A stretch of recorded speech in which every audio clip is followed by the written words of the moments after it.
In North America, indigenous communities like the Wendat Huron had a different perspective on sexual behavior, not seeing it as a flaw in their social structure.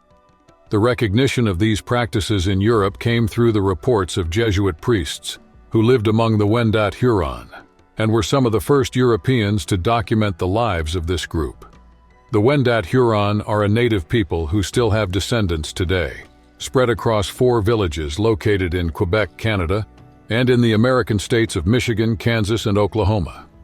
The Jesuits' dedication to gathering detailed information about the peoples they encountered on their missions made them valuable sources of knowledge, even though they belonged to a religious order that promoted celibacy.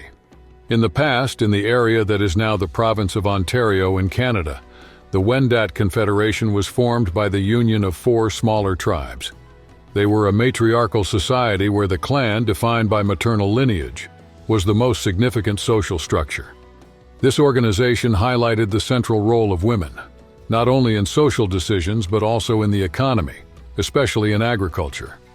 The Wendat stood out as skilled horticulturists, with a diet mainly consisting of corn, beans, and squash, 3 complementary crops that maximized soil efficiency and reduced pests, known as the 3 Sisters. These foods were so essential that they shaped many aspects of their culture, from religious rituals to social organization. Besides the 3 Sisters, the Wendat also included fish, fruits, and meat in their diet, although these were consumed on a smaller scale. Fishing and hunting were complementary activities, primarily carried out by men, which helped enrich the community's diet. This division of labor reflected and reinforced the Wendat's matriarchal social structure, where women not only managed the production of staple foods, but also held significant decision-making power within their clans. Matrilineal ancestry was so important that clan membership was determined by the maternal side of the family, a practice that strengthened relationships within the group and ensured the transmission of land and knowledge from generation to generation. At the heart of Wyandot culture, descendants of the 18th century Wendat, family structure and marriage rules were deeply rooted and reflected their social norms. In this society, being considered a relative meant sharing the same clan, and those in the same age group treated each other as brothers or sisters. Marriages or sexual relationships between members of the same clan were seen as a major taboo, something completely unacceptable and improper. The Wyandot practiced something called exogamy, where it was mandatory to marry members of other clans, a cultural norm that maintained genetic diversity even in a relatively small population of around 500 to 600 people. Detailed research on these practices also revealed that adultery had a unique definition. It was only considered adultery if it involved individuals from different clans, showing the complexity of their marriage and social rules. Finding a life partner could be quite a challenge for the Wendat, given the complexity of their residential structures, where each house housed members from different clans and could hold anywhere from 8 to 70 people at any given time. The tribe was known for its trading skills, with men traveling long distances in canoes to reach trade partners from various cultures. During these journeys, it was also common for them to form marital ties with individuals from other tribes, strengthening both social and trade connections between different peoples. In contrast to the early European narrative, which often portrays these encounters primarily from a male perspective, there is evidence that young women not only actively participated in these exchanges, but also had decision-making power. This involvement of women in trade and marriage decisions highlights a more significant and influential role than is often acknowledged in historical accounts from that time. During a significant event in the Wendat community, a nighttime ceremony was held to help with the healing process of an elderly sick woman. The ceremony gathered all the young women of the community around the sick woman's bed. One by one, they were invited to choose a young man they felt comfortable spending the next night with. After making their choices, the elders would inform the selected young men that they had been chosen by the women. At night, everyone would settle in the same room where the sick woman rested. 2 community leaders positioned at each end of the space would sing and shake turtle shells, filling the night with rhythms and songs that lasted until dawn. The young women's autonomy in deciding who they would share this nighttime experience with was a central part of the ceremony, highlighting the prominent role and respect given to women in Wendat culture. In 1639, Jerome Lalemant, a Jesuit priest, documented a remarkable cultural event, while Gabriel Sagard, another religious figure, left out direct references to it in his writings.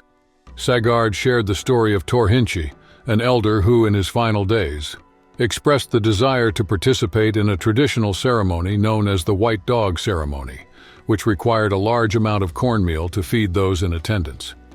Besides this, there were other vaguely mentioned festivities, including one called the Anaconda Ceremony, which marked the meeting between men and young women after a banquet. Another was the Jaguar Ceremony, in which, according to Lalemant's account, 12 girls were chosen, with one extra added for him, to participate in the rituals.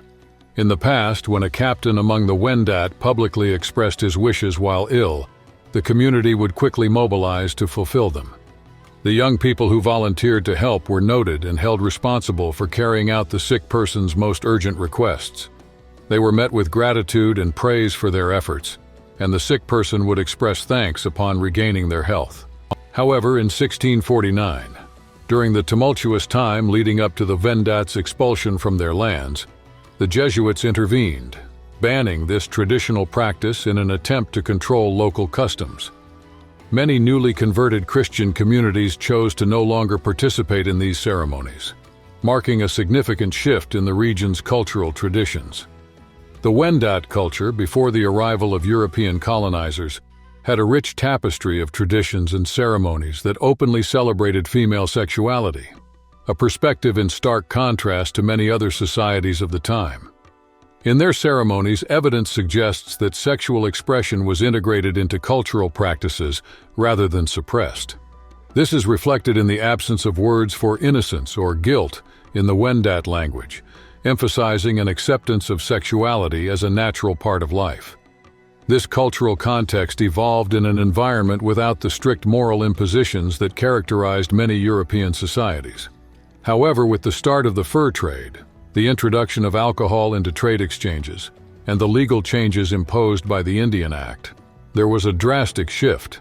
These events marked the beginning of an era where female power was progressively diminished, and the Wendat view of sexuality began to be overshadowed by external influences. Additionally, the arrival of residential schools contributed to an even deeper change in Wendat culture. In these schools, indigenous children were taught to speak English and assimilate European cultural values, which gradually altered the perception of the term squad, a word from the Algonquian language family meaning woman or female. This term, originally neutral or even positive, began to carry negative connotations due to the colonial context and the new power structures imposed.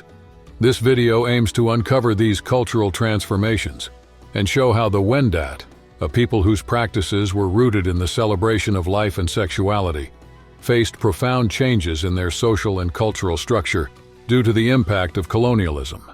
For history enthusiasts looking to explore more about how different civilizations and historical periods dealt with complex topics like sexuality and power, follow our channel to stay updated on future analyses and discussions.